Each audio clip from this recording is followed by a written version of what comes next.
Well, again, good morning, everyone. What an incredibly beautiful morning it was this morning. Did y'all see that moon out there? Absolutely beautiful. God is wonderful. Anyhow, I wanted to welcome you to the 23rd Annual Coastal Carolina Economic Growth and Real Estate Summit, which is hosted by the Grant Center for Real Estate and Economics and the E. Craig Wall Senior College Business Administration at Coastal Carolina University. I get here this morning and I usually shoot from the hip, but they gave me a script to read, so excuse me, I gotta do some reading this morning. My name is Michael King. I'm the CEO and founder of King One Properties International. Additionally, I serve as the chairman of the Grant Center for the Real Estate and Economics Advisory Board. This major event is only one of many events, workshops, technical tours, and other opportunities the Grant Center continuously offers to both students at Coastal Carolina and business professionals in the area and region. The Grant Center's mission is to build opportunities through education, and we certainly are doing that here this morning.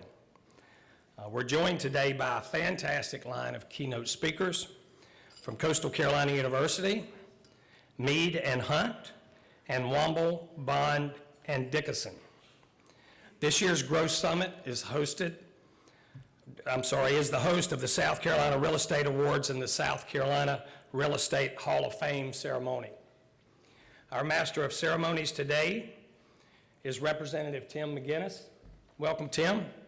He's the owner of Famous Toastery in Carolina Forest and represents South Carolina State House District 56, which includes part of Conway, Carolina Forest, Socastee, and Longs area. Previously, Representative McGinnis served as a journalist and television news anchor here in Myrtle Beach, South Carolina, as you guys may remember. Also Peoria, Illinois, Savannah, Georgia, and Augusta, Georgia. There are two networking events built in today's schedule, the networking hour that we all just went through, and we also have another one coming up at our 10 o'clock break. We encourage all attendees here today to network with each other and the many Coastal Carolina students that are in attendance with us. Members of the Coastal Real Estate Club, CCU's Wall Fellows, this year's CCU Real Estate Scholar, Kobe Fellows, Honors College Fellows, graduate students, and other motivated professionals are here ready to solidify their next career moves, and they are here and present today.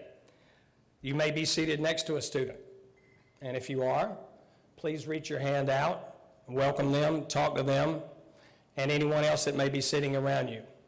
You guys introduce yourselves to each other. Go ahead. It's good to know who you're breaking bread with.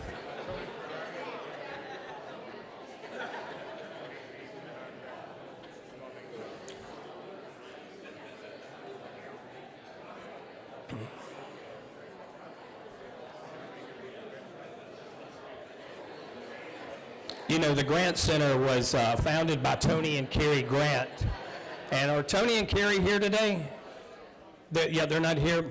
Anyhow, they are making this all possible. And again, this is the 23rd year that we've had this. And what they have done, not only for our educational system at Coastal Carolina University, they've changed lives. They've changed lives on a lot of students here. So God bless them for doing what they do. Anyhow, I would like to now welcome to the stage Dr. Erica Small. Dr. Small is the interim dean of the Wall College of Business. Dr. Small.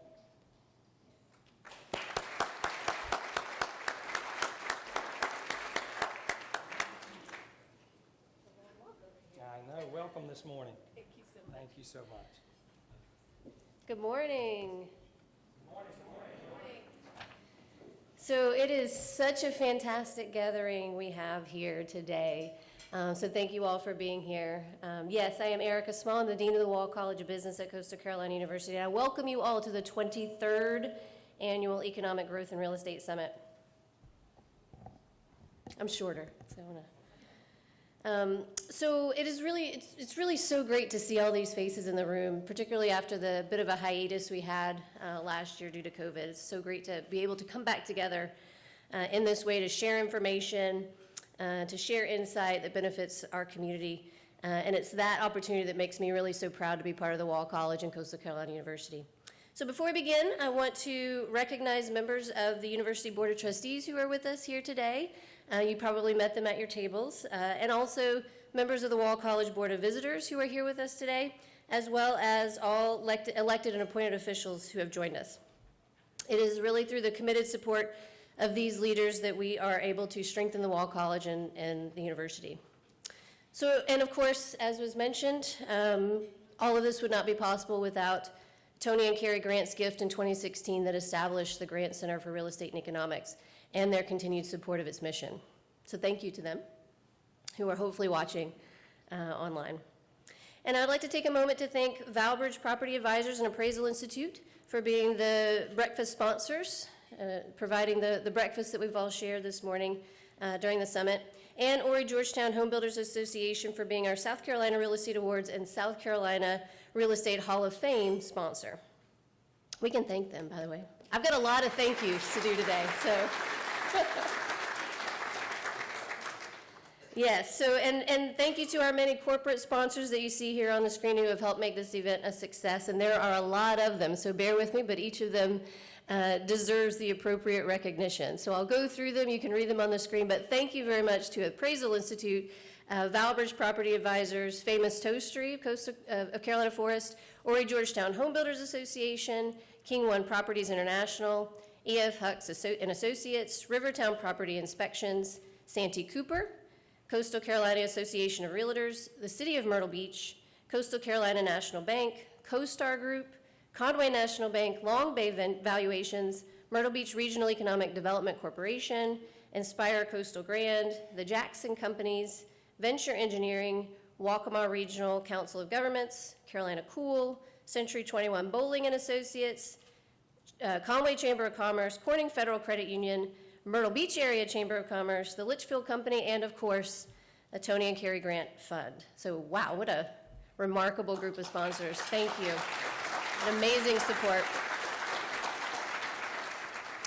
But mostly I'm here to thank all of you for being here with us this morning and throughout the morning today. As I mentioned, it feels so good to be able to come together again for this purpose.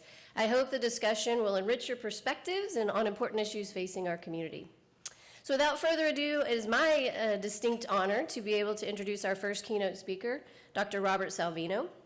Dr. Salvino is a professor of economics, the Ammons Family Endowed Professor of Free Enterprise, and director of the Grant Center for Real Estate and Economics in the Wall College of Business. Dr. Salvino earned a Ph.D. and a Master of Arts degree, both in economics and both at Georgia State University. His research has been published in the Review of Law and Economics, Applied Economics, Journal of Entrepreneurship and Public Policy, and many other prestigious journals and books. Dr. Salvino is the architect of the real estate program at Coastal Carolina University and continues to expand that program. He also provides economic analysis for various industries, nonprofit organizations, and government agencies, and speaks regularly for many organizations across the region. So consequently, I am quite confident that many of you are already familiar with his expertise and look forward to the insight he'll share with us this morning in his talk. So please join me in welcoming my colleague and friend, Rob Salvino.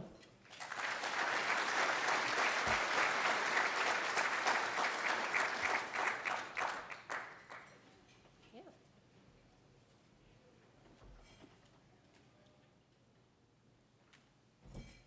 Thank you, everyone. All right,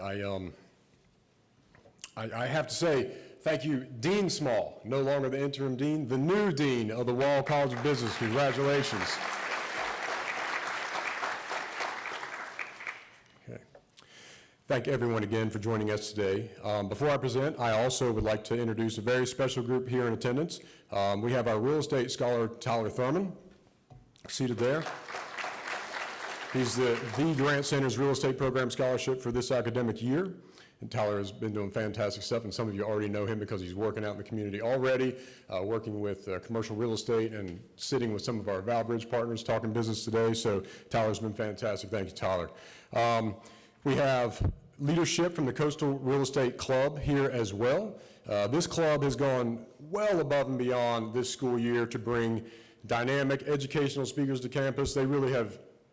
We have spent a lot of time building this real estate club, and I can say the leadership the last 2 years has just been phenomenal. They've done excellent things, and I'm just happy to see them here today. Go ahead and stand up. Anyone in the real estate club, please stand up. There they are. Oh, very good. All right, thank you. All right. And then last, before I get started in my talk, I want to definitely thank Kobe Williams. Where is Kobe? I don't know where he is. I don't see Kobe, but if you see Kobe, thank him, congratulate him. This event, I can just tell you what, we haven't had a summit since the pandemic. The last one was in this room. We love coming to Marina and Grand Dunes and doing this. But I can tell you what, it's been such a period of transition, of uncertainty, almost feel like you're starting over. And Kobe knocked this out of the park. Let me just say that. I hope that I can speak and that our speakers do. Kobe, thank you very much. All right. All right. All right. I know the other speakers will do great. Yes.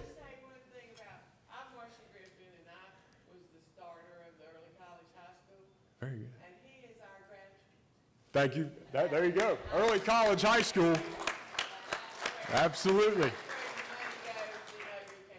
what Coastal has done for that early college, high school, and for this young man is absolutely phenomenal. Fantastic, fantastic. And I can say, I knew Kobe when he was very young and part of that program. He was a student of mine in undergrad. He was a student of mine in grad school. After he returned from the Heritage Foundation in D.C., he's just everywhere, knows so many people, and we just really appreciate him. I saw him this morning. It was a bright spot. Very good, very good. That's him. All right. Thank you very much. Okay, so I think I'm ready. Okay. I've never seen a clicker like this, so we're going to try to get this thing right. All right, let me try the first one. Wow, this really is a unique, this is the clicker? I'm just going to ask someone. The one that says forward? Okay. Okay. You know what? I don't have a lot of room. Is this made just to, I can just walk anywhere and this will pick it up? Oh, we got two. Nice setup. Thank IT for doing this as well. So my friend there, he's going to teach me to sing one day. All right. So what I have on the screen here is I do give a lot of different types of talk, all on the economy, but to different groups. And as I'm doing that, I'm always thinking about the bigger picture, particularly getting ready for this event. What has shaped our economy, both globally, nationally, and here. And I think about the things that have transpired in the past couple of years with the pandemic. And it's such a global phenomenon, and I think that's what stands out. These are pictures of ports all over the world, all right? Ports all over the world.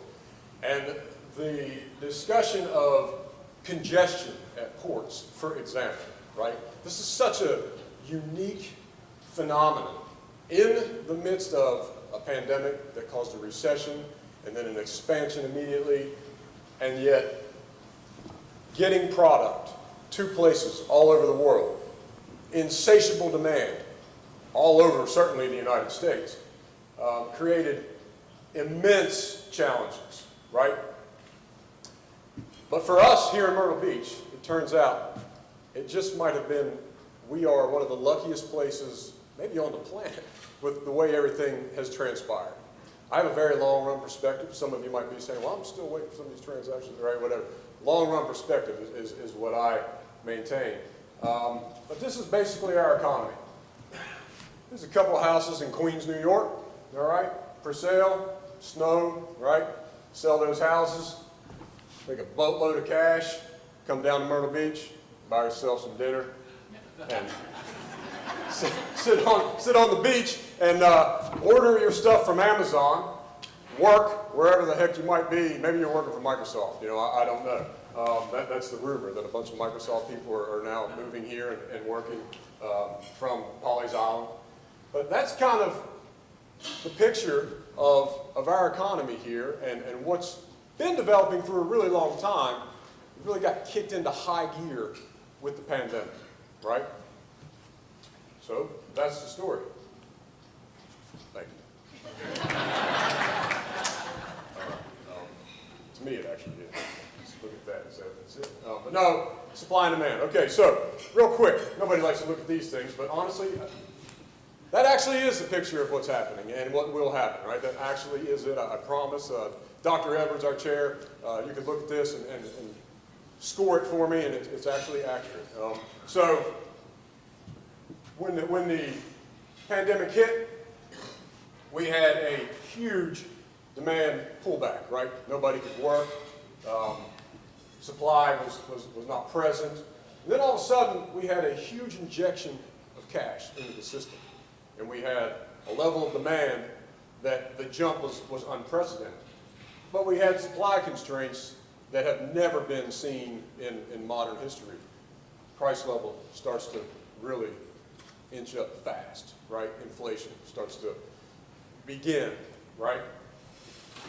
The next question for us, as this would show, is at some point, demand might pull back again, right? It might pull back again. But countering that, these supply constraints, we would think, would surely begin to lift, right? And so we're going to have two opposing forces. We would think price levels would start to come down, at least inflation would decrease, and I'll go through some of that in my talk. But the real picture is what's happening as it affects all the sectors of, first from a real estate perspective, but housing, hotels, office, retail, industrial, and I'll talk about that here in a few minutes. But behind all of it is really, in economics, we say the labor-leisure choice. All people can choose what to do with their time between labor and leisure. All people do choose that, right? The emphasis on leisure over labor has been increased with the pandemic. I was talking to a group of folks, I think it was Monday morning, it was a Sertoma Club, Conway, and I talked about the idea of memento mori. Memento mori is a Stoic philosophy idea. Basically, you celebrate the dead, you remember the dead, but more importantly, you live your life in such a way that if you were to know that this is your last day here, these are your last days on the planet, how would you live your life? Would you do it differently? And not to get, I don't want to talk about COVID, all right? But I think we all would agree. We have all faced something a little different than we maybe ever have. Everyone's got their own personal story. But in general, we've all thought about this. Wow, if this can happen to us, would I do things a little bit differently? And I think that is what's happening in the world. And Myrtle Beach, South Carolina as an entire state, Charleston, coastal regions, they are certainly, in this case, beneficiaries of this change in perspective. The whole entire Sun Belt, right? And there are others, but this is what I'm concerned with. Okay. I'm going to go through. I don't normally read things on my slides, but I'm going to do it this time because this is very interesting. This comes from December 4th, 2020. I won't mention his name, but he's a senior vice president at the St. Louis Federal Reserve. Just Wednesday, the first increase in the federal funds rate was instrumented, right? Since 2012, the Fed's inflation target was 2%. Here's a quote from the article written in 2020, December. What if inflation rises to and remains above a tolerable level? Well, the Federal Reserve may be compelled to cut back on its purchases of U.S. Treasury securities, putting upward pressure on bond yields of all maturities. Higher interest rates would help reduce private sector wealth, not help, would reduce it. Increase the cost of borrowing, reduce private sector spending, slowing economic growth, all right? It would also serve to increase the government's carry cost. This, in turn, could result in a set of government austerity measures which could propel the economy into a deep recession. That was December 4th, 2020, when the Federal Reserve was thinking, that's if we have inflation, but we're not really that concerned about it right now. Question then.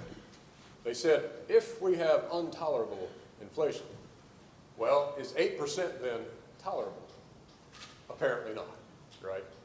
That's not me speaking, that's just the actions of the Fed, right? Americans should prepare themselves for a temporary burst of inflation. This was in December 2020. Should the inflation rate suddenly spike, this is not a signal to tighten monetary or fiscal policy as long as the spike is temporary. Apparently this inflation is not temporary either, right?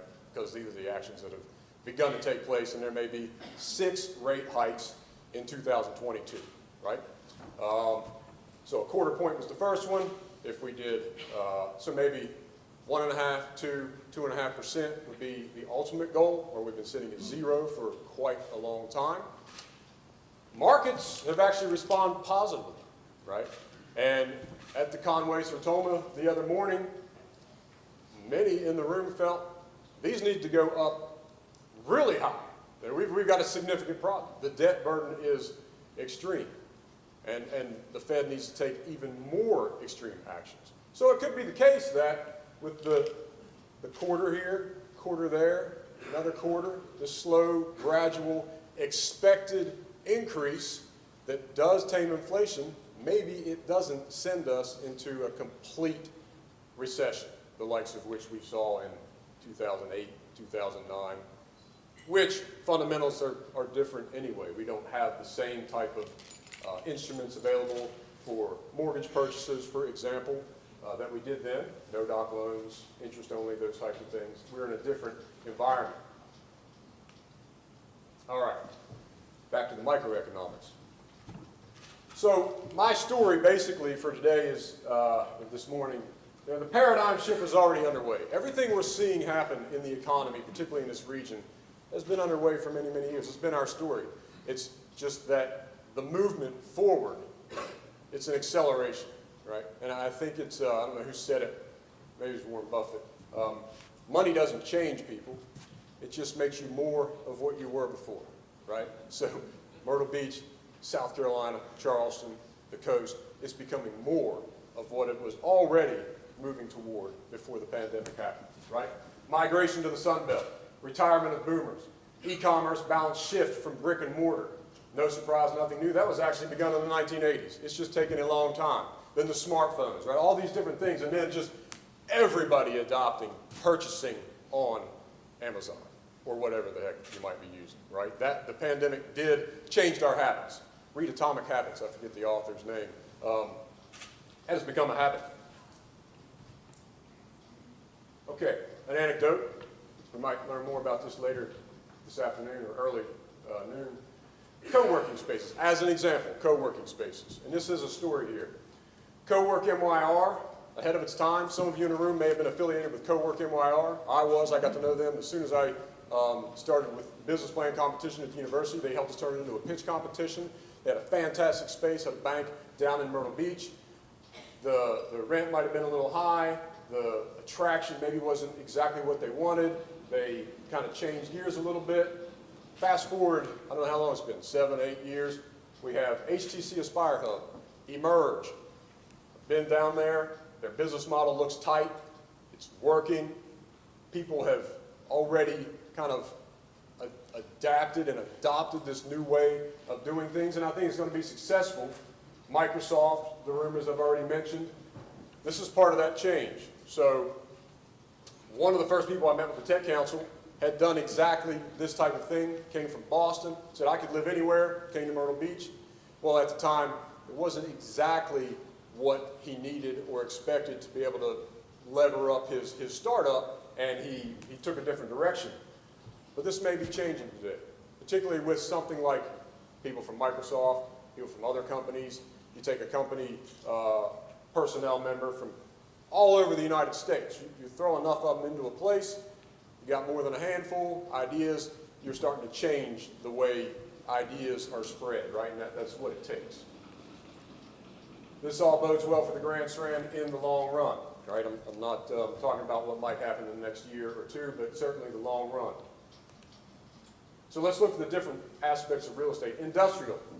So I was actually getting ready for a different talk next week with ICSC in Charlotte and preparing for that. And I was reading through, I think, IRR's 2022 outlook. Every single sector of real estate, their diagnosis. And to be honest, as I looked through most of them, I didn't really see anything I could use in my own talks because they were too short. The business cycle for each sector was too short for me to really grab anything. But industrial stood out as extremely different than every other sector. It doesn't matter where you are in the United States, industrial real estate has been a major play. And it is because of the shift to the way we're warehousing goods for distribution because of the online shopping, right? 90% of major markets are in expansion phase. No other sector is even close to that, right? 90%. So only 10% of the major markets, I think it's 54 markets that they track, are not in expansion phase for industrial real estate, okay? So is that overzealous for that industry? Only if people significantly slow online purchasing. The habit's been formed, so this is part of the new reality. Housing real estate. Migration to the Sun Belt, also nothing new, just heightened. Is it sustainable? That is a legitimate question for the short run, right? Will baby boomers change their preferences and habits, right? I don't think so. The question would be how much pre-retirees can really commit to making the move now, right? That's, you know, in the pandemic, I think many people were ready to take a shift. How long that continues as we move out from that is a question. That could be a pullback in demand that once companies, once normalization, whatever it is, starts to take root, maybe that goes back to a more normal pace, and we would feel that a little bit in the business transaction. Retail real estate. This is what I like about retail now. And this is what ICSC, for example, has changed their focus to. It used to be about shopping centers. Now it's the experience, the customer service experience, right? That's an important distinction and change. So this is what every shopping center should have is a dog Olympic swimming pool, right? Right in front of your coffee shop. And, but that's what that is. I have no idea what that is. I just grabbed that picture because I thought it was fantastic. So retail, suburbs are dominating the space. This is nothing new. Also heightened, though, in the pandemic, the flight away from dense urban core. And when I say dense urban core, I don't mean go to Charleston and it's vibrant city. Look, I don't mean that. I mean New York City or maybe Minneapolis or wherever that was extremely congested by any scale and coming to more of a an aired out place, literally, is part of the reason, right? Retail supports living. How do people want to spend their time and shop? The shopping that they're not doing through e-commerce. New retail desired over old retail, and these are all built out of the transactions that are taking place all over the United States. Experiential over necessity, so for example, Topgolf, Market Common-esque for us here, types of things, new urban. Multiple entertainment options, outdoor seating, multi-purpose paths, attractiveness and attractions. That's the kind of retail that's working all over the United States, right? And as Myrtle Beach, Charleston, the entire coast, Columbia, continue to redevelop and expand, this is the type of architectural thinking that is going into spaces to bring people out.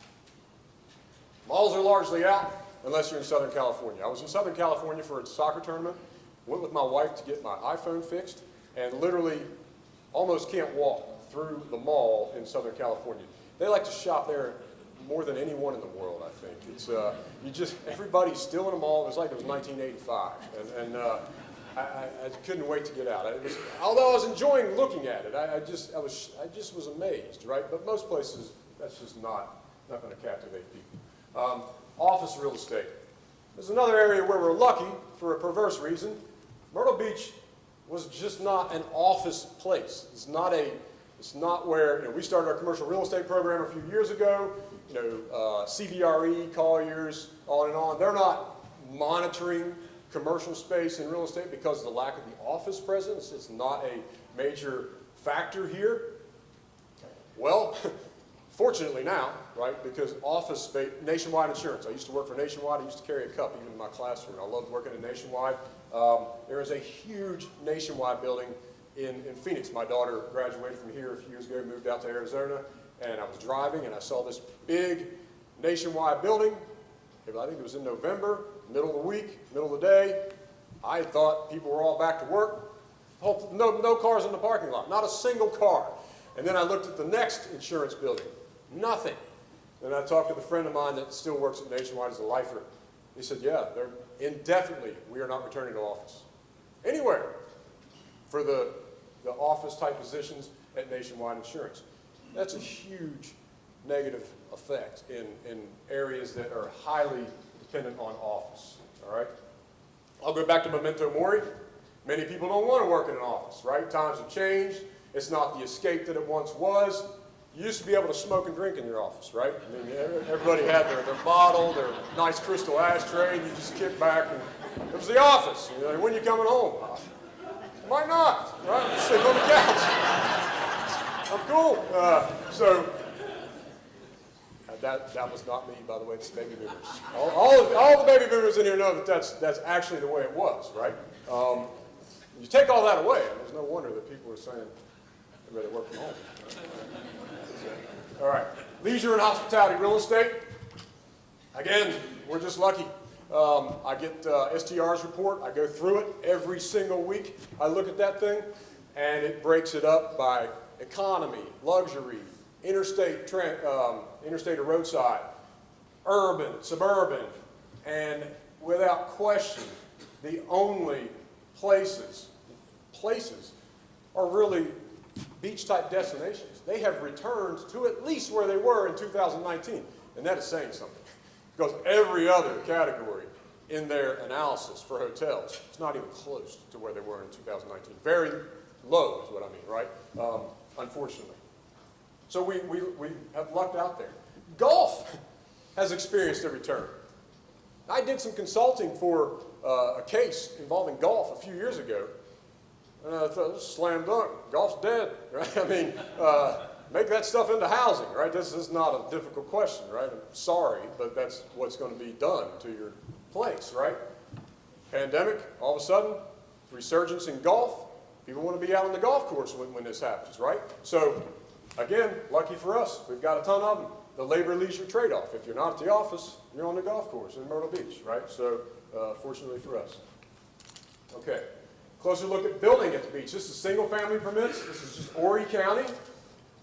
If you're curious about Georgetown, which I live in Georgetown, it's about 10% of the Grand Strand's volume. So I just throw Horry County on here for convenience. This is 2005 and 6.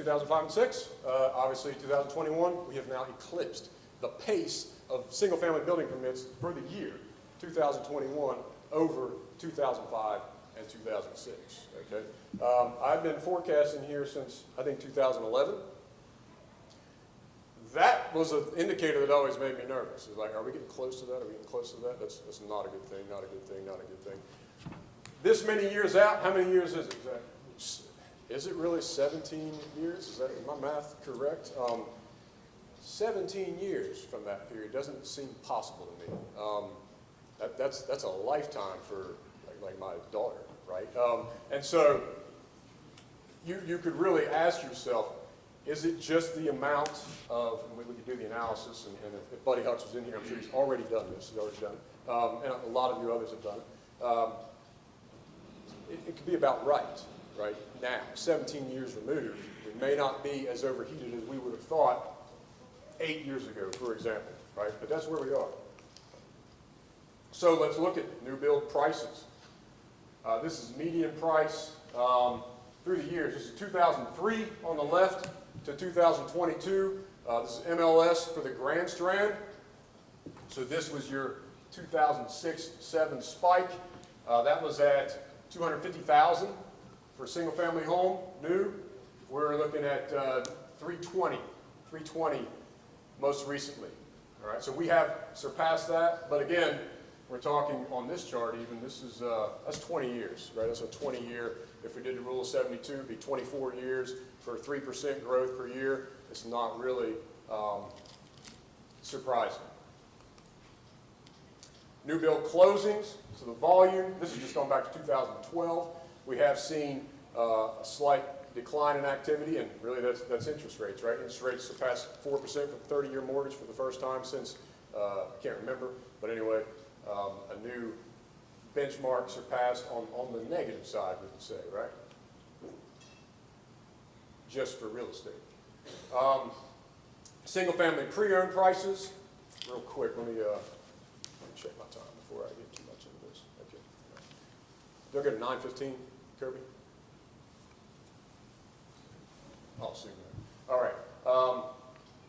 So single-family pre-owned, going back to 2003, we were at 150. We're at about the same as new, about 320 today. Certainly much higher increase.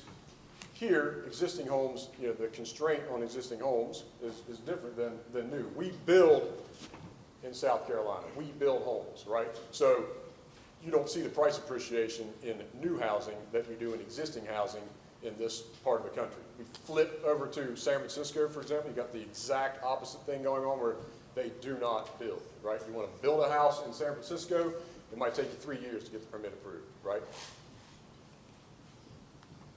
And therefore, it's one of the most expensive places in the country. Single-family pre-owned closings, again, we see the impact of the interest rates at the very end. So that's what, you know, our short-term concern is for real estate.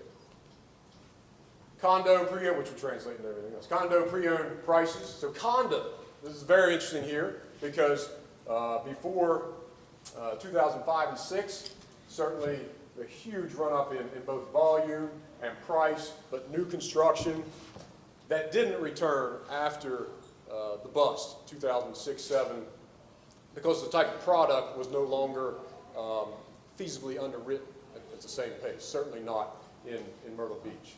So we are, let's see, still not at the price level. This is $180,000 for a condo. We are still not even at it. So that's completely different than what we're seeing in single family. These are closed sales, a lot of transactions, just not the same impact relatively on price. New condos, so here's a picture, this is what happened in new condos, right? So this was 2005, 6, 7, that just didn't happen, right? One of the most interesting papers in real estate, a guy named Bill Wheaton up at MIT did a paper on resort real estate.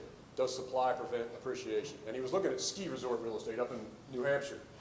And what he found through the year, particularly the 80s, was a subject time that when a boom takes place, condominium development just skyrockets, right? And when it falls fast because it's too elastic, too easy to build a bunch of condominiums, right? But now in Myrtle Beach, some of the things that were happening, it's just not possible to do those. So it's prevented some of that extreme price appreciation in condos. Condo closings, fairly normal. All right. Back to the inflationary experience right after the pandemic. This is a chart that it just kind of boggled my mind for a long time, and I've shown this to different groups as I've spoken, different areas. Aggregate income did not drop like we would have expected in a recession. That was because of $5 trillion of bailout money that did hit individuals, not just different industries, right? So what this shows is the orange is non-farm employment. You see the complete drop-off, right? And yet we have not returned to that, but yet our income is up. So if you have fewer people working and much more money to spend, it's a perverse thing, right? And there is no way that you wouldn't have inflation at some point. And we see it now, right? $5 trillion of new government transfers, to put it in perspective, because I know that I don't know what $5 trillion is in an economy. I don't think most people do, right? So we were at 19 trillion in personal income for the United States. And back before that, I think it was maybe 200 billion a month was being added, something like that. 19 trillion to 24 trillion. You go back to Obama's administration and TARP program and these things. The question was, did we put enough to try to avert this recession? Did we make a big enough stimulus? So I think I'm not in D.C. talking with congressmen. I think they probably said, let's make sure it's more than enough. Let's just make sure it's enough. And certainly that, it was enough, right? It was enough. And so now we're going to deal with maybe the other side of it, right? All right.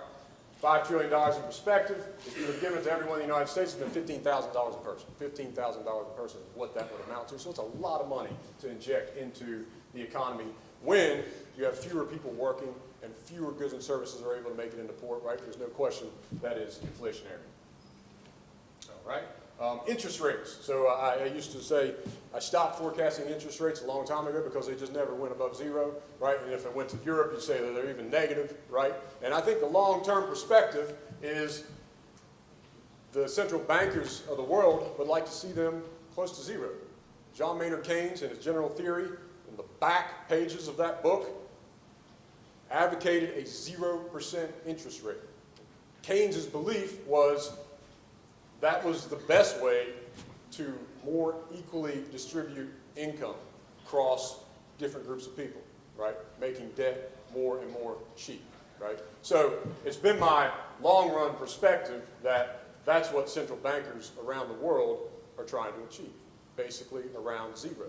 So when you get to the Fed finally moving, changing bond purchases and sales to get the interest rate up a quarter point, I don't see it ever going back to 1970s. That's a question, and I was just born in 1974. But the occurrences of the 1970s, we should ask ourselves, do we think we would go back to that? Because interest rates have been falling since 1982, probably, right? So would we go back to that? That is a question that we might ponder moving forward, but we're not in a situation currently to think about it. All right. I say that, and next year we're going to be at 10% interest rate or something. So, and if we are, the hedge against that is bow and arrow, gun of choice, chickens, deer. You're just you're living on the farm and you're just trying to get by, right? So, all right. This is Bank of England, right? So there's just rates everywhere. It's not just us, right? They're low, low, low, and all central bankers are scared to move them up, right? And they just started. Okay. 10-year Treasury constant maturity rate. All right, this goes back to 2000. All right, I'm going to move through. So before COVID, the U.S. was experiencing the longest U.S. expansion in modern history. It actually is interesting. If you look at a chart that shows recessions through time, and the thickness of the bar is how long that recession lasted. This recession is just a line.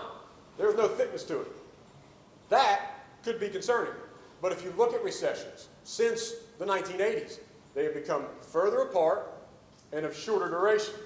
Is it possible that we've just eliminated a recession for any length of time? I don't think so. The question would be, are we getting better at kicking the can down the road, right? So it was also the weakest expansion. Labor force participation has been low for a couple decades. This is getting lower and lower, and this has had an unforeseen event that has caused labor force participation to drop down another level.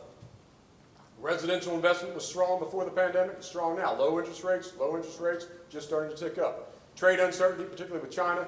Now we add Russia to the list, right? And China.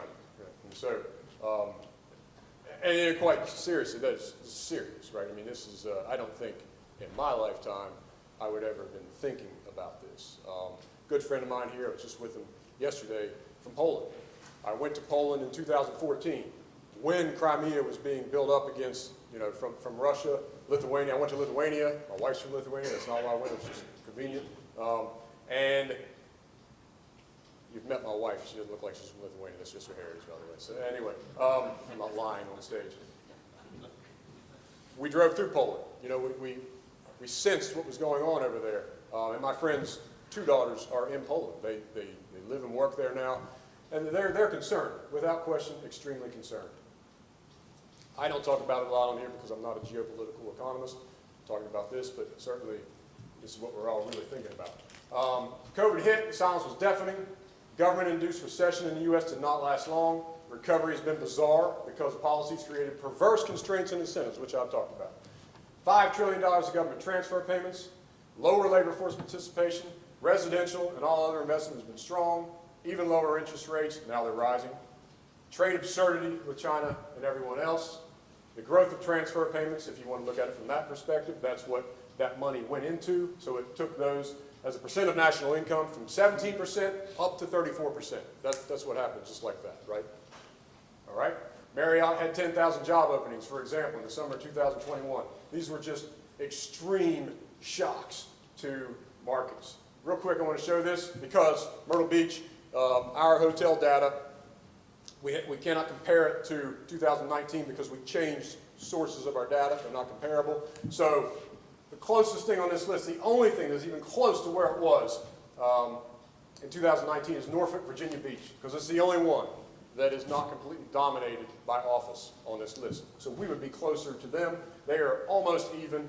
We are probably above even. And how do we know? That's the activity. Yellow means record-breaking. This is Ori's hospitality fee. The last, that is fiscal year, that means consecutively, without missing a beat, we have broken records going back throughout time. And you could add cost of goods to that, but the point is the activity has returned here. I say that here and feel like I'm saying something that everybody's like, yeah, of course it has, right? You go anywhere else in the United States, that's not the case, right? Once you get away from the beach, let's say, right? All right, retail sales. Though, look at that. Look at retail sales. So that includes things on Amazon, though. Ori's retail sales, though, which would be less so compared to the United States. I'm about finished. Okay, this is employment. Annual unemployment rate on the left, monthly unemployment rate on the right. Okay, so we still have higher unemployment. That's part of this puzzle. That's part of the puzzle of the economy that we see. The yellow bar is the summers, which is usually our highest, right? Not even close, not even close. Private non-farm has not returned. I'm going to skip around. I know I've got to be done. All right. I had too much fun with this. Okay, so inflation and assets. So some of you have the question, what do we do to hedge against what might be happening? All right. So U.S. Bank Wealth Management, I think this is my last slide. Positive association with inflation, U.S. large cap stocks, TIPS, Treasury Inflation Protected Securities, real estate because of variable rents, commodities. On the negative side, what you don't want to hold, medium, small foreign stocks, investment grade bonds. All right? Thank you. Expansion is slowing, moves to tame inflation have begun, geopolitical risk is ever present, overheating and uncertainty similar to pre-COVID period, because before COVID, when we were having our little forecast talks, we were talking about a recession coming, right? Hedge, budget conservatively, stay focused on the long run, buy and hold good, Grand Strand real estate. Or Charleston, in front of my friends, I think, right? That is it. Okay.